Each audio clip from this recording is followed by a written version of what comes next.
Walang masama sa pagkakaroon ng ambisyon sa buhay. Pero minsan dinadala tayo nito sa kapahamakan.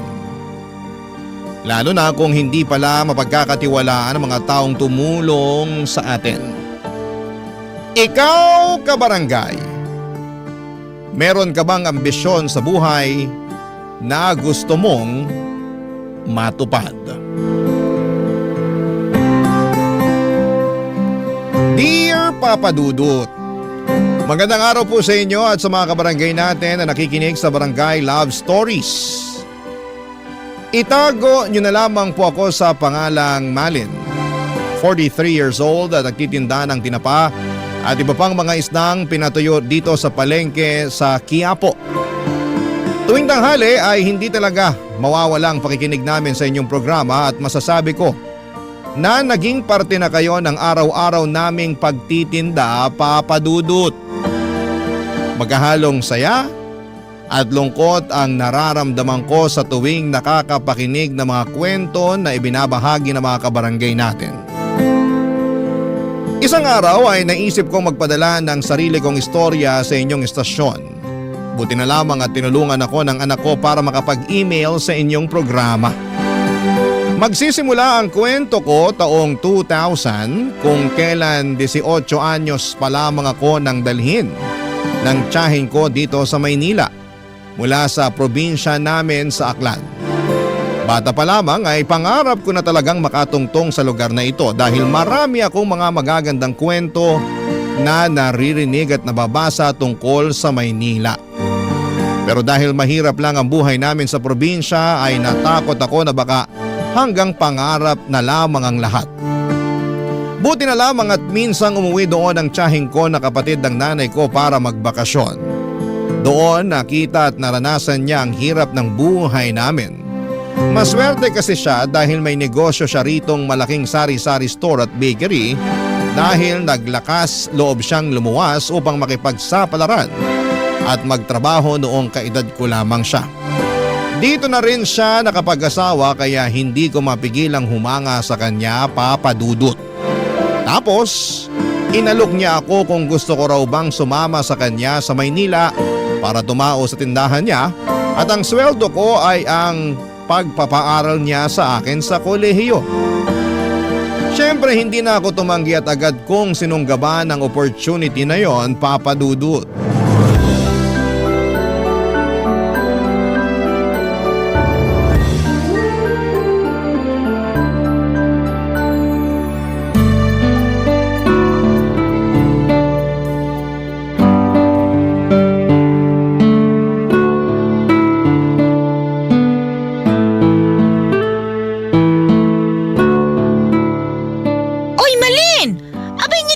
Naman yung mga customer.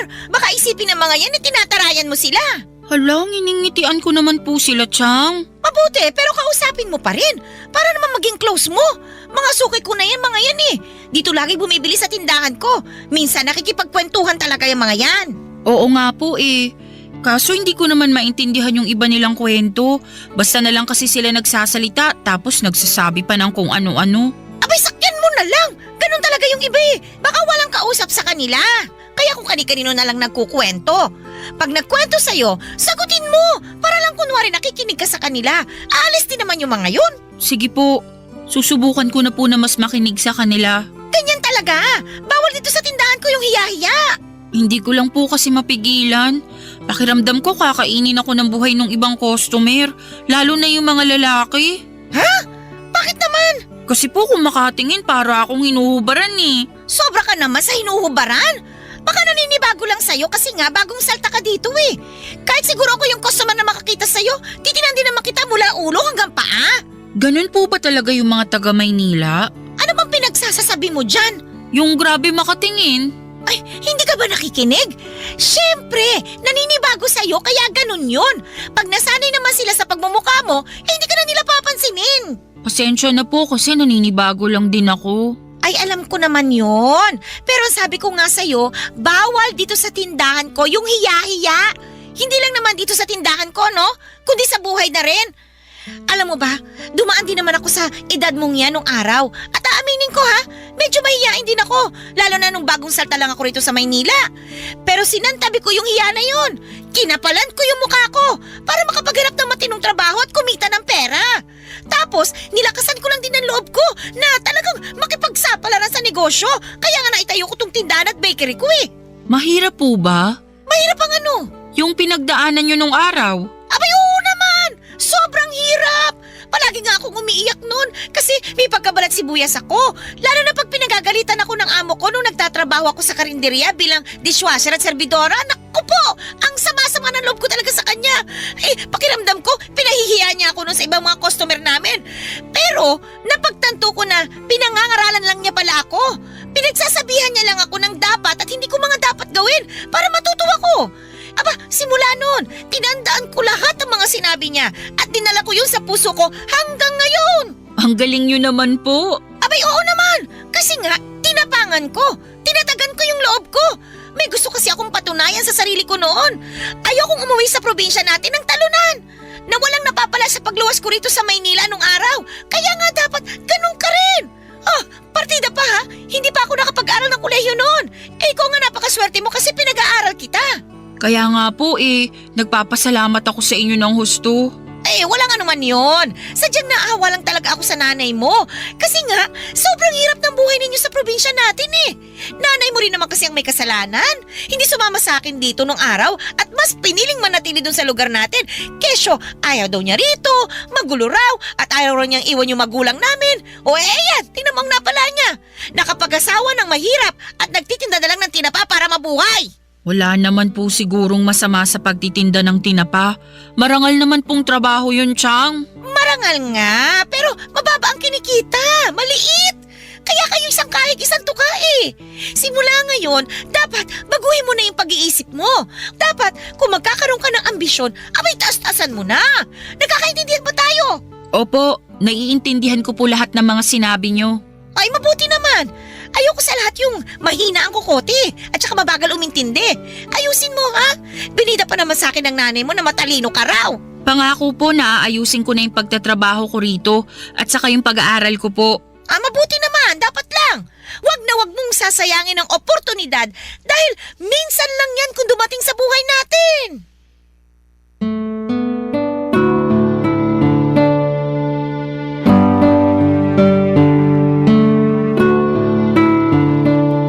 Papadudot, 6 kaming magkakapatid at ako ang pangatlo. Mangingisda ang trabaho ng tatay namin samantalang nagtitinda naman ang tinapa si nanay. Sa aming magkakapatid, ako lang talaga ang may pangarap na makapunta sa Maynila kaya nga pinilit kong makapagtapos ng high school kahit na napakahirap ng buhay namin. Bata pa lamang ay tumutulong na ako kay nanay sa pagtitinda ng tinapa para kahit papaano ay may pambaon ako. Sa kabila ng lahat, isang kahig at isang tuka pa rin ang pamumuhay namin. Kaya nga malaki ang pasasalamat ko sa tiyahing ko na sumalba sa akin sa sitwasyong kinakalagyan ko sa probinsya namin. Pakiramdam ko ay binigyan niya ako ng panibagong pag-asa na magpatuloy sa buhay at mangarap ng malayo katulad niya. Strikta si Tia at kahit na pamangkin niya ako ay tauhan lang din ang trato niya sa akin. Katulad ng isa ko pang kasamahang tendera. Wala pong special treatment kumbaga dahil gusto raw niyang matutunan ko ang mga bagay sa Maynila at paghirapan ng bawat sentimo na ginagastos niya sa pagpapaaral at pagpapakain niya sa akin. Wala namang kaso yon dahil alam kong hindi pinupulot ang pera, papadudot. Ang moto nga ng tiyahing ko sa buhay ay isang malaking kasalanan ang mamatay na mahirap. Hindi nagtagal ay naging motto ko na rin yon sa buhay. Habang nagtatrabaho ako sa tindahan ay pumapasok ako sa isang university sa Maynila at kumuha ako doon ng kursong may kinalaman sa pagnenegosyo. Dahil gusto kong magtagumpay sa larangan na yon pagdating ng araw. Kapag walang klase ay abala naman ako sa pagtatrabaho sa tindahan ng tiyahing ko at kahit na nakakapagod ay iniisip ko na lamang na magbubunga rin ang lahat ng pinaghirapan ko pagdating ng panahon. Sabi nga ng nanay ko ay hindi naman sa lahat ng araw ay nagtatanim tayo.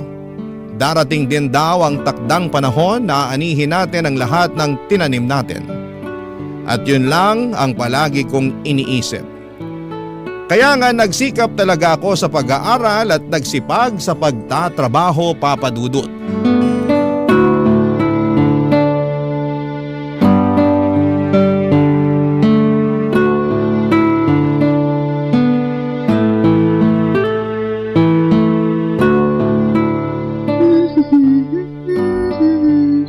Nako, ang dami namang duming nakasiksik sa sulok ng mga upuan. Buti na lang naisipan kong magwalis. Kung hindi, baka makita pa to ni Chang. Anong makikita ni Mama? Sa gwapo kong to? Mukha akong butiki sa'yo? Hindi ko naman sinasadya, Jordan. Nagulat lang kasi ako dahil nandyan ka pala. Akala ko nandun ka sa kwarto mo. Kanina yon. Nagutom ako kaya lumabas ako. Kukuha sana ako ng pagkain sa ref kaso nakita kitang nakatuwad dyan. Anong nakatuwad? Ay, mali. Sorry, hindi ka pala nakatuwad. Hindi naman talaga. Pero nakaano ka? Ano, yung pinapakita mo yung balakang mo, tsaka… Wala akong pinapakita, nagwawalis ako. Nagwawalis ka. Kitang-kita ko tuloy yung malaki mong balakang. Ha? Ang bastos mo naman? Di bastos yun, no? Pinupuri nga kita eh. Paanong pinupuri yun? Pinapansin mo yung balakang ko. Pansin na pansin naman kasi, tsaka baka hindi ka lang sanay. Ano sinasabi mo hindi lang ako sanay? Na pinapansin yung balakang mo. Alam mo dito sa Maynila, normal na yung ganyan. Karamihan nga sa mga babae natutuwa kapag sinasabihan sila na medyo malaki yung balakang nila eh. Pati na yung puwetan nila at saka hinaharap. Tuwan-tuwa sila pagka napapansin yung mga yun. Dami kaya nangangarap ng ganyang katawan katulad sa'yo. Pasensya na pero hindi naman ako lumaki rito sa Maynila. Kaya hindi ako sanay na pinapansin yung katawan ko. Probinsyana ka nga pala kasi kaya hindi ka sanay. Wala naman sigurong masama sa pagiging probinsyana, di ba? Wala nga. Pero kung kumilos kasi kayo para kayong nasa panahon ng kopong-kopong. Masyado kayong konserbatibo na wala na sa lugar. Lahat na lang binibigyan nyo ng mali siya. Para sa kaalaman mo, hindi lahat ng nasa probinsya ay konserbatibo. At saka hindi kasalanan ng isang babae na maging konserbatibo siya. Ibig sabihin lang nun, may respeto siya sa sarili niya. Pag hindi ba konserbatibo, wala nang respeto sa sarili? Depende kung paano mo titignan. Pero sana marunong ka ring rumispeto sa iba. Depende yun sa tao kung rerespetuhin ko. Pero kung ikaw, wag na lang. At bakit naman? Bakit? Sino ka ba? Hindi ka nga taga rito eh. Papaalala ko lang sa'yo probinsyana ka na nakapunta rito sa Maynila kasi naawa sa'yo yung nanay ko. Kung di naman dahil sa kanya, kung di kanya dinala dito, sigurado ako na habang buhay kang mabubulok dun sa probinsya nyo. Sobra ka naman magsalita. Hindi ka ba tinuruan ng mabuting asal? Di kasi halata sa'yo eh. Wala ka bang naintindihan sa mga sinabi ko? Depende sa tao kung sino ang rerespetuhin ko. Malas mo, hindi ka kasama dun. Arte-arte mo, hindi ka naman maganda. Anong sabi mo? Hindi ka na nga maganda, bingi ka pa. Alam mo, buti na lang, makurbay ang balakang mo. Kaya pwede na rin. Anong pwede na rin? Napakabastos mo naman. Oy, kumalma ka nga. Nagbibiro lang ako. Hindi nakakatawa yung biro mo. Nakaka-offend kaya. Ganyan pala mga probinsyana, no? Walang sense of humor. Bastos ka talagang magsalita. Hindi ako bastos. Sensitibo ka lang. Ay nako, makakuha na nga ng pagkain dito sa ref. Wow, hindi lang malaki. Malambot din. Napakabastos mo! Isusumbong kita kay Jack! Sige, subukan mo. Malalagot ka sa akin. Bakit? Anong gagawin mo? Malalaman mo kapag nagsumbong ka. Kaya kung ako sa'yo, isara mo yung bunganga mo. Yan, ganyan. Manahimik ka. Kung ayaw mong gumulo yung buhay mo dito. Hoy, makinig ka. Mula ngayon, matuto kang iayon yung kaartihan mo sa ganda mo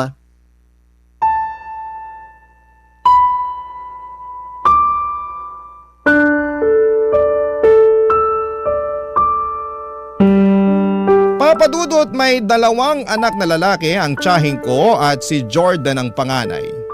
Nasa 3 taon na siya noon sa kolehiyo at sa parehong eskwelahan kami nag-aaral.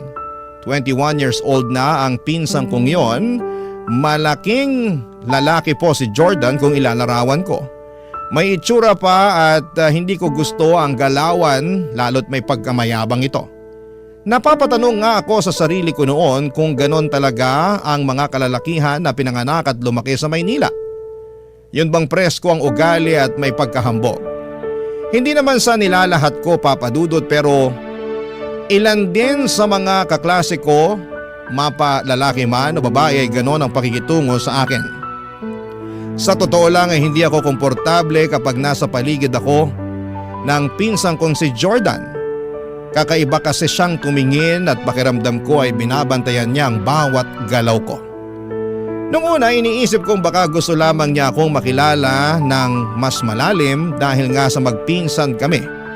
Kaya nga lang habang tumatagal ay kinukutuban ako ng hindi na maganda sa kanya. Sa kabila ng lahat ay pinilit kong isantabi ang nararamdaman kong yon dahil ayaw ko siyang pag-isipan ng masama. Kahit minsan na nga na nabastos niya ako, Papa Dudut. Barangay Love Stories. Barangay Love Stories. Papa Dudut, may 2 palapag ang bahay ng tiyahin ko. At may maliit akong kwarto sa bahay nila na nasa unang palapag. Habang nakatira doon ay nakatoka ako sa paglilinis ng bahay tulad ng paghuhugas ng pinggan, pagwawalis ng sahig at paglilinis ng CR bago ako pumasok sa eskwelahan o di kaya ay magtinda sa tindahan nila. Magkahiwalay ang tindahan at bahay ng tiyahin ko pero hindi naman malayo ang pagitan noon sa isa't isa. Nilalakad ko nga lang yon ng 3 minuto at nasa may bukana kasi yon ng barangay kung saan sila nakatira. Bale, ang pasok ko noon sa eskwelahan ay 5 araw na pare-parehong nagtatapos ng 3:00 ng hapon. Tapos nagjo-duty naman ako sa tindahan ng tiyahin ko bandang 4:00 hanggang 10:00 ng gabi. Umuuwi muna ako sa bahay nila para magpalit ng damit at magwalis ng sahig o di kaya ay maghugas ng pinggan. Pagka-uwi ko ng 10:00 ng gabi ay saka pa lamang ako mag-aaral kung may kailangang mapag-aralan o di kaya ay mag-aasikaso para makatulog na. Kaya lang isang gabi ay may nangyari na hindi ko po lubos na inaasahan.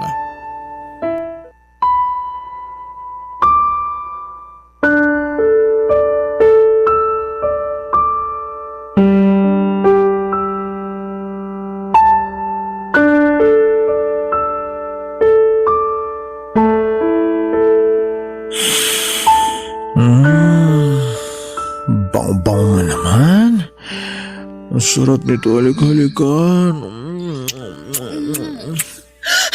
Ano ginagawa mo? Shhh! Huwag kang maingay.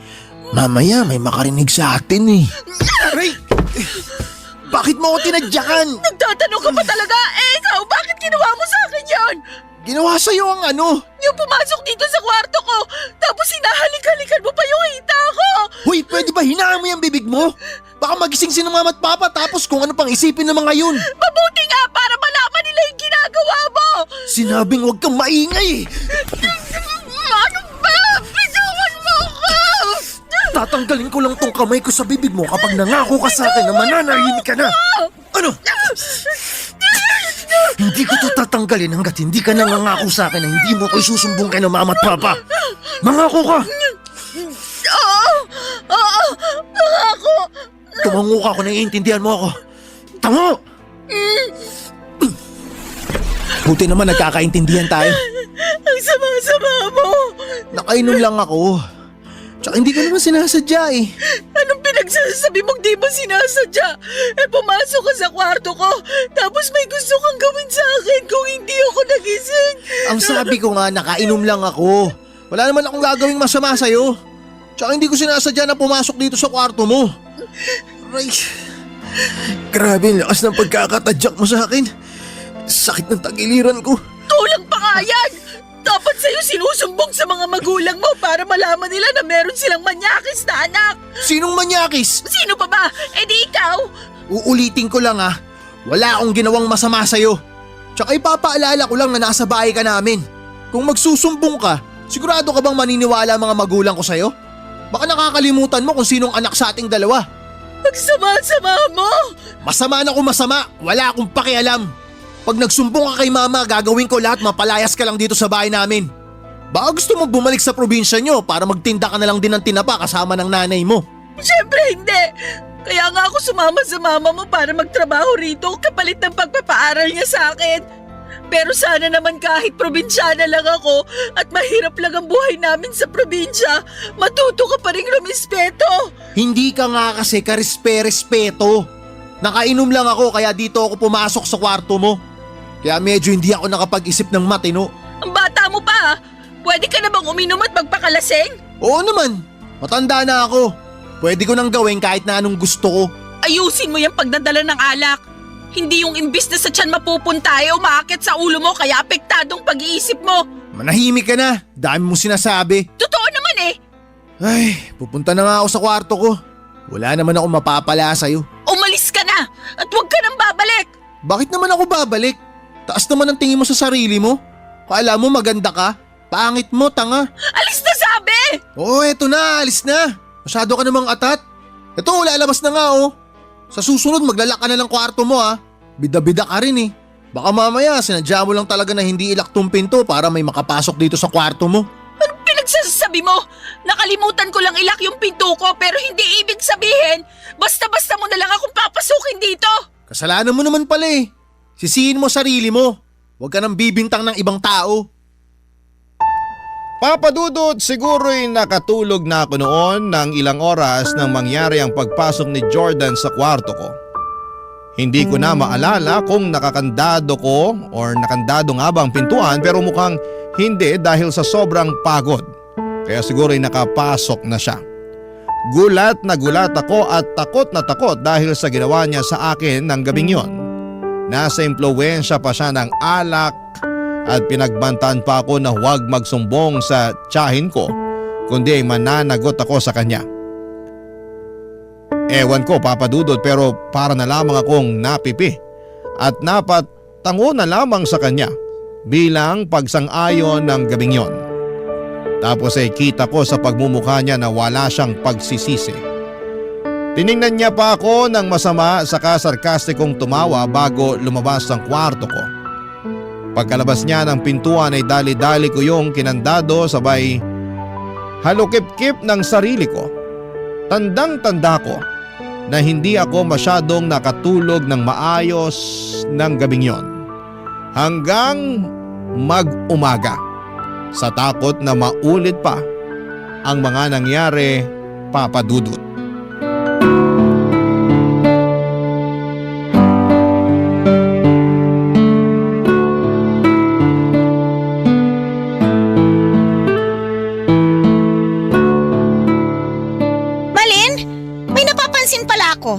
Ano po yun? Mag-away ba kayo ni Jordan ko? Po? Ay nako, ang bingi-bingi mo namang bata ka. Pasensya na po. Ang sabi ko, kung magkaaway ba kayo? Hindi naman po. Bakit po? Hindi ko kasi kayo nakikitang nagpapansinan eh. Hindi mo kinakausap yung anak ko. Magpinsan naman kayo ah. Kaya napaisip ako kung magkaaway ba kayo o ano. Kinakausap ko naman po si Jordan kung may sasabihin ako sa kanya. Pero kung wala naman hindi ko na siya kailangan kausapin. Ah, ganun ba? Opo. Sayang naman kasi mabait pa naman yung anak kong yun. Alam mo ba, paborito ko yan kesa dun sa kapatid niya eh. Pero pareho ko naman silang mahal dahil mga anak ko sila. Kaya lang, natatangi talaga yang si Jordan. Lagi ko nga yung ipinagmamalaki sa mga kumari at mga suki ko. Okay po. Anong okay po? Yan lang ba ang sasabihin mo sa dami ng mga sinabi ko? Wala naman po akong ibang masasabi tungkol kay Jordan, kaya sumang-ayon na lang po ako sa inyo. Sa bagay, tama ka rin naman. Ay nako, ipinagmamalaki ko talaga yung anak ko na yon. Napakasipag sa pag-aaral, mabait, simula pagkabata, masunurin yan, at saka marunong rumispeto. Ano ba yung binubuntong-buntong hininga mo dyan? Naiinis ka ba? Sorry po, hindi ko lang napigilan. Bakit ka naiinis? Kanino? Sa akin ka ba naiinis? Ha?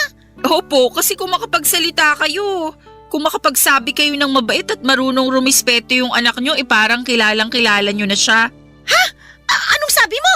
Kung alam nyo lang sana yung ginawa ng magaling yung anak, baka magbago yung tingin nyo sa kanya. Bakit? Ano bang ginawa ng anak ko? Tsaka kanino? Sa'yo?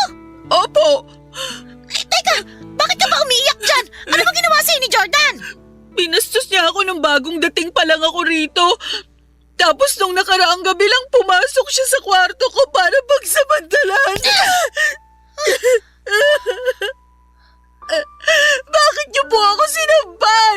Oo, kasi abay pinagbibintangan mo yung anak ko eh. Hindi ko po pinagbibintangan si Jordan. Totoo pong ginawa niya yun sa akin. Hindi ako naniniwala sa mga sinasabi mo. Gumagawa ka lang ng kwento. Bakit ko naman po gagawin yun? Ako nga yung agrabyada rito.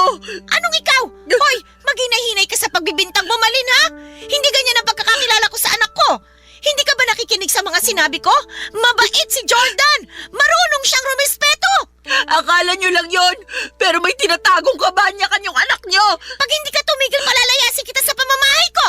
Ako na nga po yung naagrabyado. Ako pa yung palalayasin nyo. Malamang! Alam nga naman yung anak ko. Anak ko yun! Ikaw ay pamangkin ko lang! Kaya anumang oras, pwede kitang pauwiin sa probinsya natin! Please po, huwag niyo akong pauwiin sa amin sa probinsya. Ayoko po doon. Oh, ayaw mo pala pero bakit ganyan ang ugali mo? Kami na nga nagpatira sa'yo rito. Sinisiraan mo pa yung anak ko. Abay, napakawalang utang na loob mo naman. Hindi ko po sinisiraan ang anak niyo. Paninirang puri yan. Tsaka, wala ka namang ebidensya eh. Sigurado ako na napanaginipan mo lang yon. Ganyan din ako nung kaedad mo. Madalas akong bangungutin. Tapos akala ko nangyari talaga sa akin sa tunay na buhay. Pero panaginip lang pala ang lahat. Hindi po yun panaginip. Alam ko po. Sigurado po ako. Panaginip lang yon. Baka masyado ka lang pagod. Nung natulog ka, kaya na naginip ka ng masama. At saka, akala mo ba, hindi ko napapansin yung pagiging lutang mo? Po? Ano naman pong kinalaman nun? Malaki! Kasi nakikita ko na napakabagal mo mag-isip. Kapag may mga customer tayo, hindi mo kaagad naaasikaso kasi nakatulala ka lang dyan. Siguro nga dahil puyat ka. Ayusin mo kasi yung tulog mo! Papa Dudut, hindi ko na napigilan ang bibig kong makapagsabi ng totoo para kontrahin ang mga sinabi ng tiyahing ko tungkol sa anak niya. Alam kong nangako ako sa pinsang ko na mananahimik pero sa tuwing nakikita ko siya sa bahay, ng tiyahin ko ay bumabalik yung mga kasalanan niya sa akin. Bukod doon ay mukha rin naman siyang hindi nagsisisi. Kaya nga hanggat maaari ay ginagawa ko ang lahat ng paraan para lamang hindi magkaroon ng interaksyon sa kanya. Pero imposible naman yon dahil nakatira kami sa isang bubong, kaya nga alam kong mapapansin ang tiyahing ko na iniiwasan ko si Jordan. At dahil tinanong na niya kung bakit ay nasabi ko na nga ang kadahilanan. Pero laking gulat ko nang magalit sa akin ang tiyahin ko. Tinawag niya akong sinungaling at inakusahang gumagawa ng kwento. Kaya naman nasaktan ako ng husto, Papa Dudut. Mas masakit pa yung naramdaman ko sa kaloob-looban ko kesa sa sampal na ibinigay niya sa akin, Papa Dudut. Barangay Love Stories. Barangay Love Stories. Papa Dudut, dahil sa mga nangyari ay nagbago na lang bigla ang pakikitungo sa akin ng tiyahin ko. Akala ko nga ay papalayasin na niya ako sa kanila pero hindi naman pala. Pinag-aral pa rin niya ako at nagtatrabaho pa rin ako sa tindahan niya. Pero lalo niya akong trinato na parang hindi na niya ako kaano-ano, kaya naman labis akong nalungkot, Papa Dudut. Inisip ko pa nga na sana nananahimik na lamang ako at pinalagpas ang ginawang kabastusan ng aking pinsan at sana'y hindi ko na lang sinabi sa tiyahin ko. Mabilis na lumipas ang 4 na taon nang makapagtapos na ako sa kolehiyo. Plano ko na noong maghanap ng ibang trabaho para makaipon ng pera at makabukod na, pero hindi naging ganon kadali ang pakikipagsapalaran ko sa paghahanap ng mapapasukan, kaya sa bahay pa rin ang tiyahin ko ako umuwi. Tumutulong pa rin ako sa tindahan niya nang walang bayad. Hindi na sa bahay nila nakatira si Jordan matapos nitong makipag-live-in sa girlfriend nito 1 taon pagka-graduate niya sa college. Kaya nga aminado ako na nakahinga ko ng maluwag dahil hindi ko nakasama sa iisang bubong ang manyakis kong pinsan. Isang araw ay nag-decide ang tiyahing ko kasama ang tiyo ko at anak nilang bunso na umuwi ng probinsya ng kanyang asawa sa Samar dahil meron daw emergency doon. Hindi ko na alam kung ano yung emergency pero sa akin nila ibinili ng bahay nila. Nabantayan ko raw hanggang makauwi sila.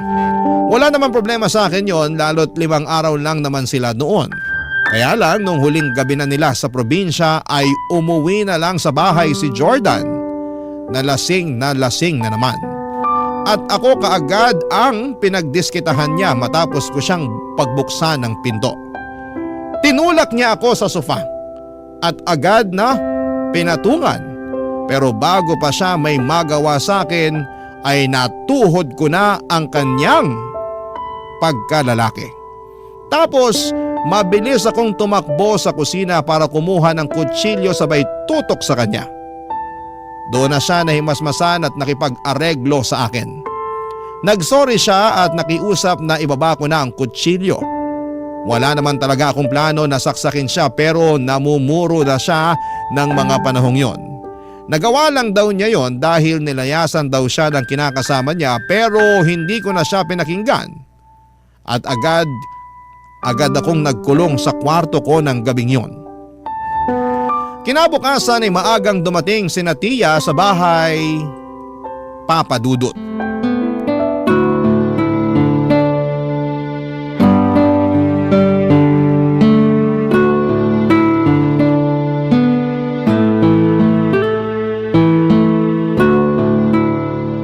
Grabe ma, sobrang namiss ko po tong luto nyo.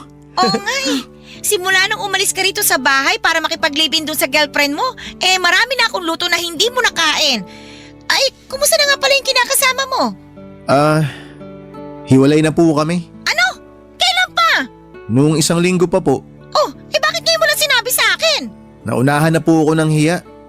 Hindi po kasi ako nakinig sa inyo nung sinabi nyo na masyado pang maaga para bumukod kami. Akala ko po kasi kaya na namin eh. Kaso, ultimo yung mga maliliit na bagay, maliliit na problema, pinag-aawayan namin ng matindi. Maliit lang ba na problema yung dahilan kaya kayo naghiwalay? Parang ganun na nga po, mga maliliit na bagay na nagpatong-patong na. Tsaka kasalanan ko rin naman po kung tutusin kasi napagbuhatan ko siya ng kamay nung huling beses na nag-away kami. Good morning po, Chang. Oh, Malin, andyan ka lang pala sa kwarto mo. Bakit ngayon ka lang lumabas? Masama po kasi yung pakiramdam ko kaya… Weh, masama ang pakiramdam. Talaga lang ah. Baka ayaw mo akong makita kaya nagkukulong ka sa kwarto mo. Sinong gugustuhin makita yung pagmumukha mo pagkatapos ng ginawa mo sa akin kagabi? Sige nga! Uy, wala akong ginawa sa'yo kagabi ah. Wala pa pala sa'yo yung kamuntikan mo na naman akong pagsamantalahan dahil lasing ka at malungkot sa paghihiwalay nyo ng kinakasama mo? Ha? Saan naman ang galing yan? Teka nga Malin, ano ba yung pinagsasasabi mo dyan? Yang magaling yung anak ang tanongin ninyo kung anong ginawa niya sa akin nung bigla na lang siyang umuwi rito sa bahay niyo kagabi. Anong ginawa mo kay Malin? Wala akong ginagawa sa kanya ma. Oh, wala naman daw pala eh. Siyempre yun po talagang sasabihin niya. Kasi sino ba namang tao ang gumawa ng mali na aamin sa kasalanang nagawa niya? Wala naman po, di ba? Alam mo ikaw, maghinay-hinay ka sa pagbibintang mo sa anak ko ha? Pag hindi ako talaga nakapagtimpi, baka masampal na naman kita. Huwag niyo naman po sanang kampihan yung anak niyo, Chang. Natural, anak ko to eh. Malamang kakampihan ko siya. Kahit na gumawa siya ng mali, ikakampihan niyo pa rin dahil anak niyo? Ganun po ba yon? Hoy, wala akong ginawang mali sa'yo. Masyado kang imbento. Ikaw ang sinungaling! Ang kapal ng mukha mong walang yaka. Ma, huwag ka maniwala sa babaeng yan. Sinisiraan niya lang ako sa inyo. Bakit ko naman gagawin yon? Anong mapapala ko? Alam ko na gusto mong gawin. Kinukuha mo loob ng mama ko kasi sip-sip ka. Tumigil na nga kayo, pwede ba? Naiingayan na ako sa inyo eh. Tsaka, mahiya naman kayo sa mga natutulog sa itaas. Paano na lang pag binaba tayo rito ng tatay mo? Ha, Jordan? At magtanong kung bakit tayo nagsisigawan dito. Sige nga! Bakit po ako tinatanong nyo? Bakit di nyo pagsabihan niyang si Malin? Kaya nga! O ikaw namang babae ka. Ano ba talagang problema mo, ha? Bakit ba lagi mo nalang pinagbibintangan itong anak ko? Hindi po ako nang bibintang. Totoo po yung sinasabi ko. Siyempre, i-deny ni Jordan yun. Wala akong i-deny kasi wala namang kailangang i-deny. Wala akong ginawang masama sa'yo. Maraming beses mo na akong ginawa ng masama. Pinsan mo pa naman ako, pero hindi mo na ako nirespeto. Hoy! Maghinay-hinay ka sa pagsasalita ng ganyan sa anak ko, ha? Baka nakakalimutan mo kung sino ka lang sa pamamahay na ito. Hindi ko po nakakalimutan at nagpapasalamat po ako kasi pinatira niyo ako rito sa bahay niyo at pinag-aral. Pero pakiramdam ko hindi na po ako ligtas dito kasama yung anak niyo. O anong gusto mong gawin ko? Kung uuwi na ulit dito si Jordan at dito na siya titira, alam namang siyang mag-adjust sa'yo. Kung ganyan lang din pala na may issue ka dito sa anak ko, bakit hindi na lang ikaw lumayas? Total, tapos na naman kitang pag-aralin eh. Kaya bahala ka na sa buhay mo. O ngayon, para malinaw sa ating dalawa, simula sa araw na ito, pinalalayas na kita dito sa bahay ko. Papa Dudut, wala na akong nagawa para baguhin ang isip ni Tia nang palayasin niya ako sa pamamahay nila. Umiyak na lamang ako at tinitigan ang masama ang pinsang kong si Jordan bago sila tinalikuran para mag-impake ng gamit at damit ko.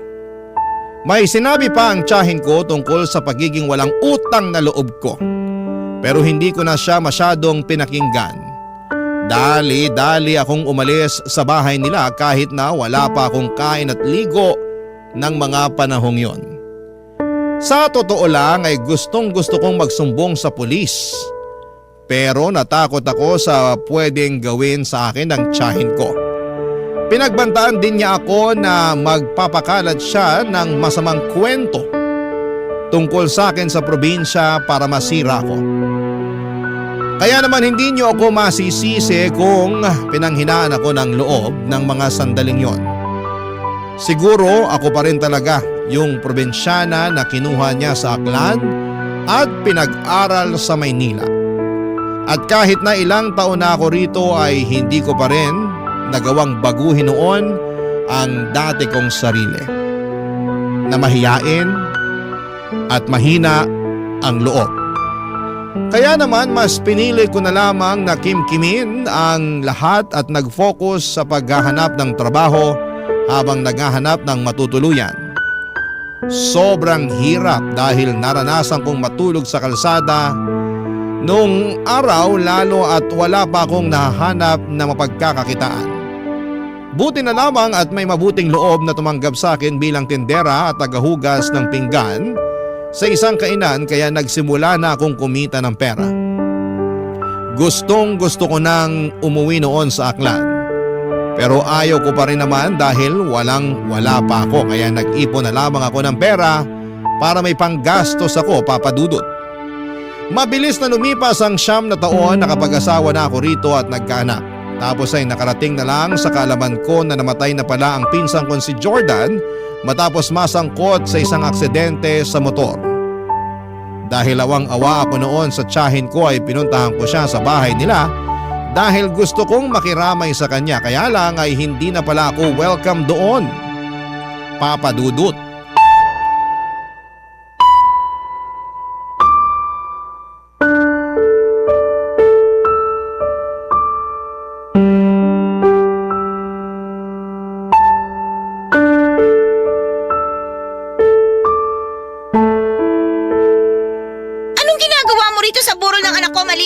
Gusto ko lang naman pong makiramay sa pagkamatay ni Jordan kaya nagpunta po ako rito. Pero alam mo ba na hindi ka na welcome sa pamamahay ko simula nung pinalayas kita? Kaya ewan ko na lang talaga sa kung anong klaseng kakapalan talaga na mukha ang meron ka para bumalik ka pa rito. Kung ano man po yung hindi natin pagkakaunawaan nung araw, kalimutan na lang po natin. Magkapatawaran na po tayo. At saka nandito ko kasi malungkot ako dahil wala na ang pinsan ko. Anong malungkot? Akala mo ba maniniwala ako sa sinasabi mong yan?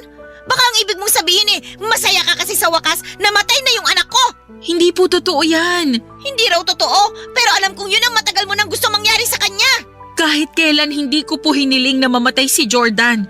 Kahit na ginawa niya ako ng masama. Saka hindi po ba kayo nakikinig? Kalimutan na natin yung nangyari noon at magkapatawaran na tayo. Napatawad ko na po si Jordan. Matagal na panahon na. Pwes, hindi ako ganun kadaling magpatawad, lalo na sa katulad mong walang utang na loob sa akin. Alam mo, nito ko lang napagtanto na may sa demonyo ka pala. Ano pong sinasabi niyo? Na anak ka namang kukulam, kasi may dala kang sumpa sa pamilya namin. Simula nung umalis ka, nagkanda leche-leche na yung buhay namin. Halos malugi na yung tindahan at bakery ko, at kulang na lang magsara na. Mabuti na lang kahit papano na ilaban ko, kaya nakakabalik pa rin sa akin yung puhunan ko kahit paunti-unti. Tapos mister ko, nagkasakit ng maluba, kaya kinailangan siyang operahan. Yung anak kong pangalawa, nakabuntis naman, kaya hindi nakapagtapos ng kolehiyo. Tapos ngayon, namatay naman si Jordan. Lahat yun, kasalanan mo. Wala po akong ginagawang masama sa pamilya niyo, Chang. Ako nga yung ginawa ng masama ni Jordan, tapos hindi niyo naman ako pinaniwalaan. At bakit? Sino ka para paniwalaan ko, ha? Kaya siguro kayo kinarma kasi masama talaga ang ugali niyo. Anong sinabi mo? Sabi ko, masama talaga ugali niyo. Kunwari lang kayong concern kayo sa akin kaya tinulungan niyo ako makapunta rito sa Maynila at pinag-aaral. Pero sa huli, sinusumbatan niyo lang din ako. Kahit kailan, wala ka talagang utang na loob! Malaki po ang utang na loob ko sa inyo. Nire-respeto ko kayo bilang tiyahin ko at nagpapasalamat ako sa inyo ng husto dahil tinulungan niyo akong makapag-aral at makaalis sa probinsya namin. Pero sobra-sobra po yung kapalit nun sa akin. Wala po kayong alam kung paano ako nabuhay sa takot at kaba pag nasa paligid yung anak niyo. Simula nung ginawa niya ako ng masama. Tapos kayo na inaasahan kong magiging kakampi ko, hindi pa naniwala sa akin. Kung ano-ano rin pong masasakit na salita ang sinabi niyo sa akin na kinimkim ko lang sa dibdib ko kasi umaasa ako na mawawala rin yon. Kaya nga pumunta ako rito ngayon para makiramay sa inyo. Kaya lang pinapasama niyo na naman yung loob ko. Sana kasi hindi ka nalang pumunta dito eh. Sana hindi ka nagpakita sa akin. Kasi ayaw ko naman makita yung pagmumukha mo talaga. At kahit ano pang sabihin mo, hindi ako naniniwala na wala kang dalang malas. May sakampun ka ni Satanas. Kaya lumayas ka na ngayon sa harap ko. Hindi niyo na po ako kailangan palayasin. Dahil aalis po talaga ako. O ano pang hinihintay mo? Pasko? Bagong taon? Alis na! At wag ka nang magpapakita pa sa akin! Papa Dudut, pinagsisihan ko na po na pumunta pa ako sa burol ng pinsan ko matapos akong ipahiya at palayasin ng tiyahin ko. At kahit na hanggang makauwi ako sa bahay namin ay iyak ako ng iyak. Nagsumbong agad ako sa asawa ko at sinabi niya sa akin na huwag na raw akong magpakita sa tiyahin ko o bumalik pa sa bahay nila kahit kailan. Bagay na sinang-ayunan ko naman. Hindi ko lang mapigilang malungkot dahil sincere naman at seryoso ang pakikiramay ko sa kanya ng panahong yon. Pero siguro'y hindi na talaga kami magkakasundo pa. Nasaktan lang din ako noong sinabi niyang may dala akong kamalasan at sumpa sa pamilya nila samantalang ako na nga ang ginawa ng masama ng anak niya noon. At hindi niya ako pinaniwalaan kaya siguro'y nakarma sila. Pero hindi naman ako humiling noon. Baka kusa lang talagang binigay sa kanila yon ang kapanaran. Simula noon ay pinutol ko na nga ang ugnayan sa tiyahin ko at sa pamilya nila. Kung tatanungin ninyo ako, kung may balita pa ako sa kanila ay wala na po masyado. May naririnig po akong kwento mula sa iba naming kamag-anak na may sakit daw ang tiyahin ko pero hindi ko na po kinumpirma pa. Siguro may bahagi sa akin na natatakot nang magpakita sa kanya dahil baka sumbatan niya lang ulit ako at pagsalitaan ng masama at masakit. At ayoko na ulit na mangyari yon, Papa Dudut. Sa kasalukuyan, pamilya ko na lamang at negosyo ang iniintindi ko. Alam ko na hindi madali ang pinagdadaanan ko noong araw at sa kamay pa mismo ng kamag-anak ko. Pero nagpapasalamat pa rin po ako sa Diyos. Dahil hindi niya ako pinabayaan, Papa Dudut. Na sa tuwing nangyayari yon ay nililigtas niya pa rin ako. Kaya naman, sa kanya ang kapurihan. Hanggang dito na lamang po ang sulat ko, Papa Dudut. Maraming salamat po sakaling mapili po ninyong i-ere ang kwento ng buhay ko. God bless and more power sa Barangay Love Stories. Ang inyong forever kapuso at kabarangay, Malin. Barangay Love Stories. Barangay Love Stories. Anong say mo sa Barangay Love Stories na ito? Pagkwentuhan natin sa comment section yan. Nagustuhan ng iyong napakinggan? Ituloy yan via live stream sa www.gmanetwork.com/radio.